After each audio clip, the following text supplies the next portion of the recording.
is in Legacy. Infect from Zach Cook, and Dan Jessup's playing Teamer Delver. It's been a rough go on camera for Jessup. He's played against only Baleful Strix decks when we've had him on camera. This is a better matchup, or is this still a hard one? It's a tough one. It's way better than playing against Baleful Strix. Your red removal tends to have a lot more play here. The Infect creatures, they can be resilient due to the nature of the pump spells, but they don't replace themselves when you cast them. So Zach wins the die roll and is on the play. Starts with Pendelhaven into Noble Hierarch. Ooh, I like this tie that Zach's wearing. Got those mana symbols going down. Yeah, weird, a magic-themed piece of attire in a magic tournament. How do you feel about it being white, blue, green, red, black? We're messing with the Wooburg. Yeah. If this is a statement of any kind of power hierarchy, it's definitely wrong. Noble Hierarch will cast Ponder here as Dan made a turn 1 Delver. All criticisms aside, though, it's an excellent tie. I prefer to stick to Wooburg with things like that if I'm going to list all 5 colors. Your tie would just be 3 mana symbols anyway. Well, yeah, obviously. If I felt the need to include green and white, I'd put them in there. The Selesnya tie. I would just put 4 mana symbols on it. Ooh. I would just be like, where's the white mana symbol? And be like, what? What's that? And pretty big miss for Zachary on this turn. Yeah, no threat. Yeah, turn 1 Hierarchy. You're going to have access to probably some more cantrips, maybe some disruptive spells. Could even have a fistful of pump, but you need that infect threat.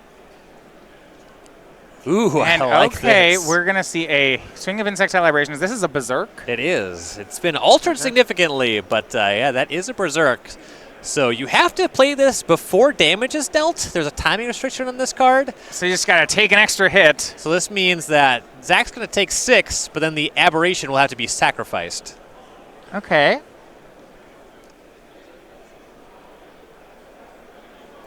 Yeah, the Tropical Island for Zach there is also an altar. Well, he's actually, the Berserk's going to get... What a weird game. Zach attempts to Lava Spike himself with Berserk, but Dan Jessup will Force of Will that. So he goes for a second Berserk. I see. But that one you can daze. Oh, yeah. That one's a lot easier to deal with. Weird. Yeah, this card only kind of works how this is. It's basically this the is same. not the sort of thing where putting the printed text on screen is going to be good for anybody. Yeah. And you see Jessup floated a mana before that daze, uses that to dismember the Noble Hierarch. Sure. And then he has a Wasteland post-combat, and he will go ahead and take care of Tropical Island. I was going to maybe get into the details of the dismember on the Hierarch, but because there was the Wasteland follow-up, I do like that play a lot. You cut Zach off blue mana. But Misty Rainforest to play, and so he'll get that back online. With just green mana having not produced a threat yet, Zach's not up to much. So we do have the replacement blue mana source in Tropical Island from Zach, but he doesn't have a threat yet. So we'll go with Brainstorm. There's a lot of altars. Yeah, that's Brainstorm, but it's from a position of only having 1 card in hand. So you ended up drawing a fetch land, but this Brainstorm here is desperate. And he's already made this land drop. He picked up Inkmoth Nexus, so you can't play that just yet. Yeah, it gets to keep 2 cards. He's kept to leave a Flusterstorm in there. It's 2 copies in the main. But yeah, and it shows he's really feeling threatened by this Insectile Aberration. He doesn't have a threat of his own, and he doesn't really have removal for the insect either. Right. He'll have that kind of next turn. You can use the Inkmoth Nexus and the Pendelhaven to try to enter combat with the Aberration. Okay. Then you're back to the point of needing a way to win the game. But if you're just trying to buy time, that's a line available. He's just so resource light now.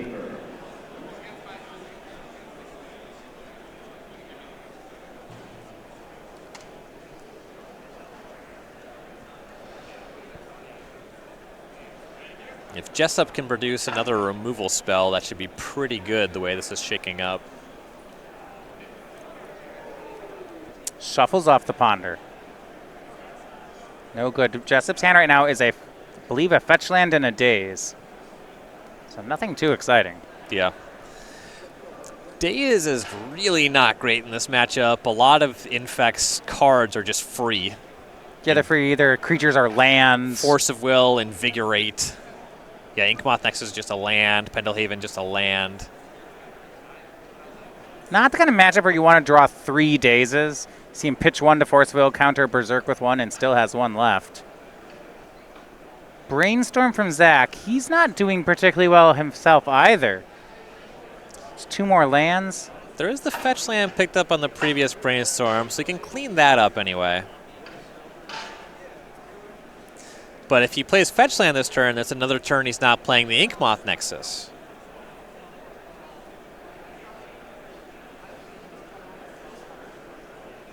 And, there is the fetch land. Leftover hand is Flusterstorm, Inkmoth Nexus. There are a combination of draws. They involve Invigorate, some other pump spell, where this actually raises the Aberration. Even with waiting until next turn, you do have to be wary of Jessup producing some lightning bolts, though. Those change everything.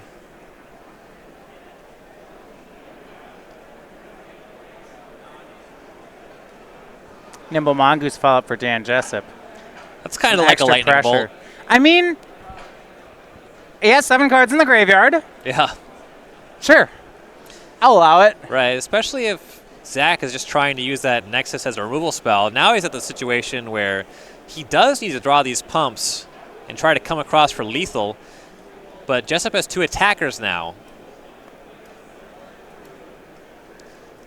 And that was a fine draw. Invigorate was picked up. You can fire up the Inkmoth and just use Invigorate now and use it as a well, okay. You can. Wasteland changes the texture of that. An attack here with both creatures. It's for 6. Dan trying to close this out. And he has a bolt in hand. If there's no blocks, he can make it lethal. And no blocks goes to 3. Upkeep. Jessup's going to bolt for lethal. Yep. And... Ooh, I like what Zach is doing here. He's firing up the Inkmoth. He's going to invigorate that, and then he'll be able to Flusterstorm the Lightning Bolt for 3. Now, the thing about this is you kind of are hoping for a mistake from Jessup. I think Jessup still has lethal no matter how this plays out. Yeah, so in response to the activation, he can Wasteland. I guess Zach can activate it again. He'll get this to work. He'll stay alive for a turn, but then be very dead on the following turn. It's a fancy play. I don't think it changes the outcome. Right. So, yeah, you're right. Activates Inkmoth. We're going to see a Wasteland in response to the activation. So Zach will have to activate it again, or just whatever. He'll pick up the cards, and Dan Jessup takes game 1 with Teamer Delver. Yeah, I got a little too excited. It's the kind of play that's really interesting if the game is, there's different life totals. But in that situation, Zach was just going to lose that turn or the next. All right, so Dan Jessup, first game in any of these matches, goes to Teamer Delver and to the Metagame Gurus. And we'll take a look over at the sideboards. So on Zach Cook's side, 2 copies of Submerge, 2 Surgical Extraction, actually a lot of similar cards on both sides here, Crop Rotation, Bazooka Bug, Karakas, the 4th Force of Will is being played out of the board, Spell Pierce, Blue Elemental Blast, Viridian Corruptor, Nature's Claim, Dissenter's Deliverance, another Flusterstorm would be his 3rd copy, and a Graph Digger's Cage. Submerge is pretty excellent against Teamer Delver. You get to time walk them, reset their threats. That's pretty nice. Crop Rotation is fine. You don't really like it against counterspell decks. It gives you more redundancy, but it's kind of gross. Probably don't want it here so much. Bazooka Bog is another card that's fine. It resets Nimble Mongoose, but it's really not what the game is about, so don't expect anything like that. You can go heavier on counter spells to fight over Lightning Bolts, Dismembers. That's going to be the Flusterstorm, the Spell Pierce, maybe even the Force of Will. I like the Flusterstorms quite a bit more than the Force of Wills because you're already trying to cast a bunch of pump spells that kind of make you go down cards in most situations. So I expect pretty light sideboarding here. The Submerge being the biggest card, and then a couple of the counter spells probably. And again, it's another free spell. So you're kind of talking about how those Dazes out of Jessup's deck just get worse and worse. Now, do you still like Daze out of Cook's deck in this matchup? Daze from Cook's deck is quite a bit better. All right. So now on Dan Jessup's side, he has 2 Abrades, 2 Pyroblasts, 2 Surgical of his own. He also has 2 Submerges. A Life from the Loam, Sulfur Elemental, Grafdigger's Cage, Flusterstorm, Rough Tumble, Sylvan Library, and True Name Nemesis. If Zach's submerges are good, Dan's are great. You're just trying to shut off a combo deck. Sometimes you get a pump spell as well.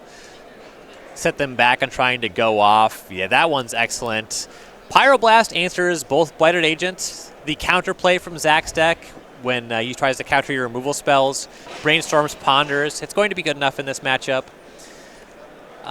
There's not much else. Flusterstorm's fine. You know, this is a matchup that's trying to cast a bunch of instants that are how they assemble lethal. I think that a Braid is probably too inefficient for the matchup. Yeah, it's just not going to match up exactly how you want it to. It is removal, but not the greatest. Right. Do you like Sylvan Library? Can he board in enough removal, or the matchup becomes about that? Also, on top of it, paying 8 life. Who cares? You're right. Paying 8 life, not a huge factor, especially because we're talking about Legacy, where the Noble Hierarch win is a lot harder because of Invigorate. It just gives you life, so it doesn't really play. I can see an argument for Library. On the draw, it's a lot of mana to invest, but it has spots where it will be very good. So those of you watching and following us over on Twitch TV, remember we have our Twitch subscription plan. For all you subscribers, at the end of this round, we will, as soon as we have announced it, put up the top 8 bracket. We do take an hour break at the end of this round before we start the single elimination matches. Judges have to perform deck checks, and players are given a break before the next set of matches. During that time, for anyone who's subscribing to our channel over on twitch.tv, you'll get a chance to vote for the players and decks you'd like to see. Your options will be available on the screen, and you will have 15 minutes to vote. That happens half an hour before the round. It's going to be a lot of sweet decks in this top 8, a lot of great players to watch. Now, while all the game ones are now in the books, while they're during that shuffling, a split we see on the modern side. Clay Spicklemire takes the win, but for the Gurus, they take a game 1 on standard with Andrew Jessup. Yeah, being up that game against the red deck for Jessup, that's a big deal. That matchup, the races can be pretty close. Cook going to start out. Turn game 1 for game 2. He starts out with Noble Hierarch. Really tempo decks on both sides here. This kind of matchup. One with a combo finish, but a lot of the elements of these two decks are the same. Yeah, they are both Daze decks. I guess Cook only has 1 Wasteland. Yeah, it's doing a lot less to disrupt the opponent, and in fact, most of your disruption is actually being deployed proactively. You're using Daze to protect your combo way more than you're dazing your opponent's spells. Game 1 was a really weird illustration, and I don't think generally indicative of the matchup. We saw 2 Berserks attempted as removal spells. Yeah, and those are both his copies of Berserk as well. Yeah, you don't really want to make that play too often. So we see Lightning Bolt on Noble Hierarch from Jessup, and Zach's actually going to Invigorate to save the Noble Hierarch. Getting that pump spell out of the hand is not bad for Jessup. He does have Submerge in hand. Yeah, he's really just opting not to. But you're right, he does have it. In Zach's side, he has a Sylvan Library available. Yeah, his copy in the main deck. I like the library on Zach's side a lot less than I like it on Dan's side. Zach's life total does matter. Now, Ryan, is this the kind of matchup? Has Jessup kept all his Stifles in? Like, does Zachary need to be careful about this Misty Rainforest? Stifle is not great in this matchup. I wouldn't be surprised to see most or all of them boarded out here. So Sylvan Library is the play from Cook, and he'll pass back to Jessup.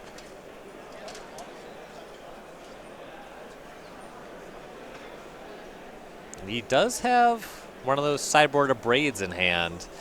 Decided to just go heavy on disruption, and probably some of that is what you're talking about here. The Stifle is a card you probably just don't want at all post sideboard. Right, if you have to board those out, then other things will come in. Nimble Mongoose is the play for Dan. 2 cards in graveyard right now as he builds his way up toward Threshold. Only a matter of time. And we'll go back to Zach. Turn 3, it's his first look at Sylvan Library, see how many he wants to keep. He has left his fetch land uncracked, so can use that as a mini reset. Yeah, the extra look's always good. This is a card that sort of helps. Look at the text of the card. It was reprinted in Eternal Masters, though. Really weird text box. Oh, wow. Zach's paying 8 life here. He's drawing the 2 extra cards. Okay. He's not afraid of Nimble Mongoose. Apparently not. So gas is back up, though. And with 2 mana, we'll start out with, looks like we have a Blighted Agent.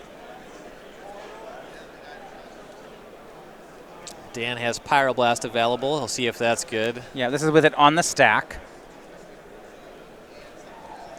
Looks like one of the cards Zach has left over is a Flusterstorm. That'll fight over that. Yeah, that should be good enough to counter the Pyroblast. And Blight Agent resolves. 3 cards left for Zach. Interesting tidbit here. Dan, because he got Flusterstorm for that Pyroblast, he can be very confident that Zach does not currently have a Daze. Which means, Okay, right. He would have dazed if he had it. Right. So he can be pretty confident in his ability to tap low or tap out for this Abrade. Okay. Plays Wasteland. No interest in really taking away the mana, though. He's going to use this the Wasteland for mana. Yeah, Zach has an abundance of mana here, so that Wasteland's not doing a lot. Abrade does shoot down the Blighted Agent. Mongoose swings in still just for 1, but he wants to get that pressure down, especially because Zach has Sylvan Library. 2 Invigorates, a Noble Hierarch on top for Zach. Yeah, he's going to need another Infector to make that any good. And these Invigorates, they're not going to be any counterplay if he ends up finding Inkmoth Nexus because of that Wasteland. He needs something like Vines of Vastwood to fight that fight. Takes one of the Invigorates, and now he'll crack a fetch land. Didn't really like those top 3, so before he fires off this Ponder, he wants to reset the top cards of the deck. Yep. He really wants to get an Infector online as soon as possible. And ideally, one that is not Inkmoth Nexus. Blighted Agent, the perfect one. Here's Ponder from Zach. Top cards are Crop Rotation, Misty Rainforest. He's got a 3rd one under there, an Altar. Now, when you're looking for crop rotations, for Zach, it's mostly just for those Inkmoth Nexus. He has the 1 of Pendelhaven as well, and a 1 of Wasteland. In this matchup, there's certainly textures of games where you might go and grab the Wasteland. Jessup's 3rd land was Wasteland, so you can take him off of one of his colors if you drum up a Wasteland. In general, though, looking for Inkmoth Nexus with that one. Unfortunate draw off that Ponder, a basic forest picked up. Yeah, make another Noble Hierarch and then pass. Keeps the basic forest in his hand, hoping that maybe a Brainstorm can fix that up. And back to Jessup we go. Another Wasteland drawn by him. But still, with Zach with so many Hierarchs, don't really care about these Wastelands. Right. So Jessup will Ponder. It's also just 3 tropical islands. Amusingly, if Zach had 1 less land or if Dan had 1 more Wasteland, you could submerge a creature and then just waste all the green sources. I've done that more than once. Just go bring him from 3 to 0. Yeah. Dan's top 3 cards were 2 more copies of Nimble Mongoose. No interest in that. He quickly shuffled them away. Yeah, those can go. You want Disruption. You want like Force of Will, Lightning Bolt, that sort of stuff. If you do take another creature, you would prefer a Tarmogoyf to a Mongoose. It just hits harder. Draws a fetch land, yeah. Unfortunate draw there. So it's Force of Will, Fetch Land, Wasteland, Submerge for Jessup. Not much to like here. Now with these 2 Wastelands, if he uses them both, his Mongoose does get Threshold. It's worth something. Don't hate that. He'll swing with Mongoose. It's for 1 at the moment. I suspect it will be more. No blocks. And yes, Dan will waste away another land. That's the 7th card in the graveyard, sending Zach down to 7. And go to work again. Here is Sylvan Library. I don't really think Zach's going to take too many more hits off it, but he can rearrange the top 3. Yeah, I'd be amazed if he paid 4 life for another card from 7. That's just too risky. Exactly. Mana a little light at this point. There is a Blighted Agent hanging out in the top 3. Plays that Forest, plays Blighted Agent. Well, Zach's teammate Chris McCord with the mono-red Flame of Kel deck, he picks up a win in Game 2 against Andrew Jessup, so they are tied up. And here, Dan wants to produce another blue card and Force of Will Submerge a land. So something to pair with the Force of Will would be pretty excellent here. Wouldn't mind like a Forked Bolt. Yeah. And wow, he's actually just going to Force of Will the Blighted Agent. Okay. I mean, Zach doesn't have that much going on. Yeah. And he has plenty of life. These Noble Hierarchs, they're not going to cross the finish line. Yeah, I don't hate the play. 2 fetch lands in hand from Dan, so his turn's pretty easy. Attack with Nimble Mongoose. Cook goes down to 4. And it is true from Dan's spot that if you let the agent resolve, there's more stuff that counteracts your Submerge than there is stuff that counteracts your Force of Will. You see on Zach's side, it's a second Submerge in the top 3. He wants nothing to do with that.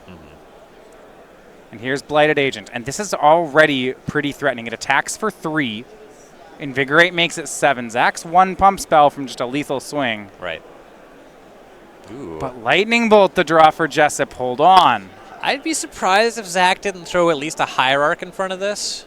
Yeah, that's too risky to go to 1. But at the same time, these Noble Hierarchs, he kind of needs them. The same cards are lethal off of 1 versus 2 Hierarchs, though, right? Hierarch plus Invigorate gets you to 6, and your pump spells, they do 4. So that'll all get you to 10. Yeah, you're right. You're right. So it's a block. Chump block with a Hierarch. And now Dan's going to use the Bolt on Blighted Agent. I like this. Zach will save with Invigorate, but now the Invigorate's not dealing any infect upstairs. Right. Yeah, I like that timing for Jessup. Empty-handed again we go, though. Here is the Sylvan Library. There's another Invigorate in there, so good play on Jessup's side. Right, that would have been lethal through the Lightning Bolt. Yeah. Just cast 1, then the other. So he'll take the Invigorate, sure. His last card's Submerge. That really doesn't help. It's attacks for 2 poison. Says go. But actually, Zach needs help here. He's not winning the race as it stands. Ponder from Jessup. Very above average draw. Yeah. Brainstorm, fetch land, 3rd card. I mean, go ahead and if he wants that top card, this is just huge, and he does. see what it is. And next he gets to redraw into Brainstorm. Yeah. Swings with It's Dismember. Dismember. Of course he wants that here. Oh, that's easy. That's good through an Invigorate. That'll just It take is, care of the yeah. Blighted Agent. Swing and attack here will set up for Noble Hierarch.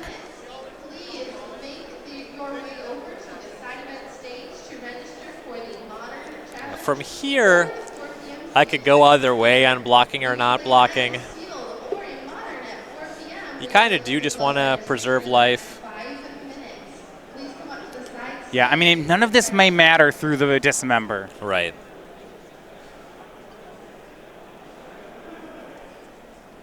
I'm kind of into no blocks. He says he takes it. Yeah. And Dan says go to 1. And there's nothing that matters as far as Flusterstorm here, so I think you just fire off the Dismember on your turn. Right, because Dismember isn't damage-based, but it's -X, you don't truly get blown out when they have two pump spells. You still actually mitigate some of the infect. You get blown out if one of them is Vines of the Vastwood. You do get blown out if one of them's Vines.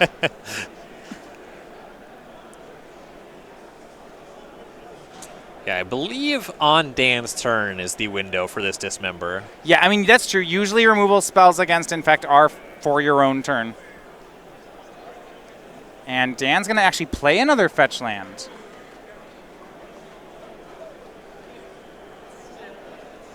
And Zach's saying, did you play a land this turn? Yeah, some kind of conversation there. Yeah.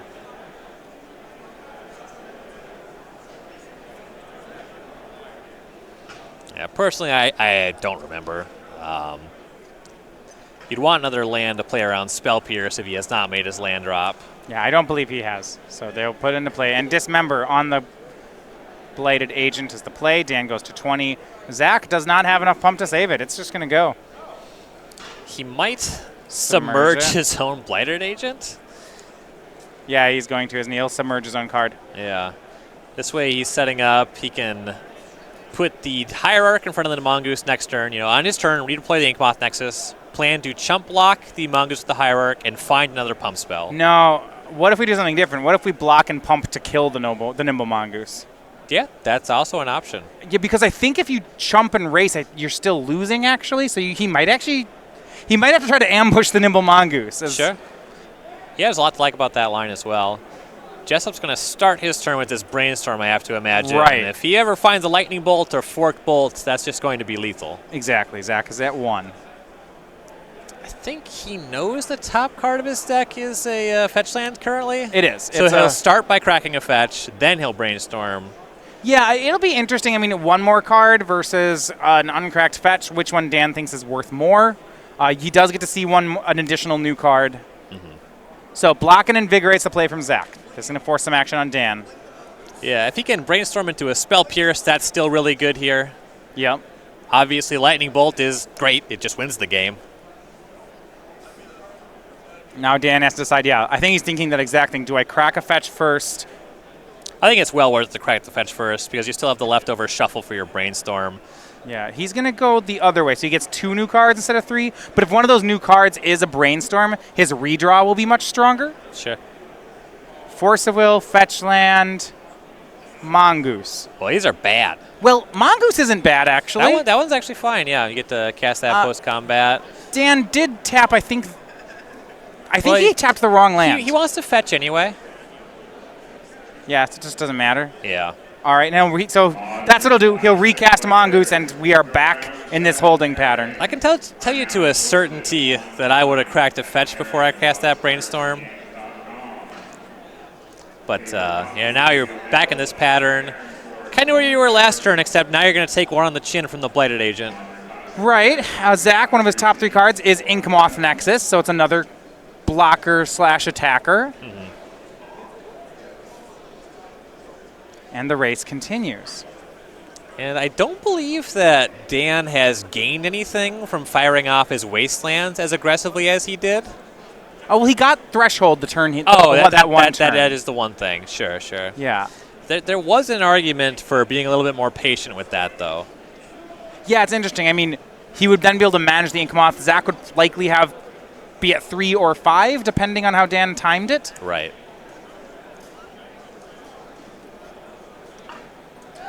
So Blighted Agent swings in for 2 more poison, putting Dan Jessup up to 4, and now here's Inkmoth Nexus. Right. Big draw step for Dan. Yeah, I mean, we're still live to a burn spell winning, a cantrip into a burn spell being pretty good. Inkmoth is going to block the Nimble Mongoose. Dan says go. Looks like that draw didn't help much. He's at 4 poison. A pump spell does it now. Yeah, there's a couple pretty bad draws in Dan's deck. Lands, obviously. Stuff like Spell Pierce is not going to do much here. Pendlehaven's so close. It means he can put Dan to 7 poison and then to 9 on the following turn. It is almost there. I suppose, actually... That's 7, then 10, isn't it? 7. No, because they have to block with the Noble Hierarch. Ah. All right, yeah, What? that Mongoose still hits you for 10. Well, there's the alternate line that Zach can do. He can block with Blighted Agent. Yeah, it would be a 2-3. Yeah. All right, so now he has that Mongoose covered. Dan's draw was a fetch land, but this one's a lot better. Ooh, here we go again. Brainstorm. Okay. Card, a daze, no. A red card yet? Ooh, no, but a ponder, sure. Ponder's good. Get rid of that land. Get rid of some other garbage. Crack a fetch land, see some more cards. Zach is just hanging on by a thread. These turns can be such an emotional roller coaster. Because you brainstorm, you're like, all right, brainstorm, that's a good card. And you find a ponder, you're like, all right, 4 more looks. And if you miss on that, you're like, oh my God, this is the worst feeling I've ever had in my life. There's like 3 bad cards. You shuffle and then draw a fetch land. And you're like, what a letdown. I saw so many cards. And all I got was a fetch land. How could I possibly have missed? I'm the least lucky person who ever lived. Well, that's just always true. A red card, is it a burn? It looks like a braid. Tarmogoyf and Delver. Okay, these are decent cards. They don't win right now, but they're not horrible. You're still dead to that pump spell. Do you keep any of these, Ryan? No. If that was a braid, I'd probably keep that, fire it off at the Blighted Agent, and make an attack. Yeah, okay. That's what he'll do. A braid at Blighted Agent. A braid's a pretty good find. Blighted Agent's dead. Noble Hierarch's going to be dead.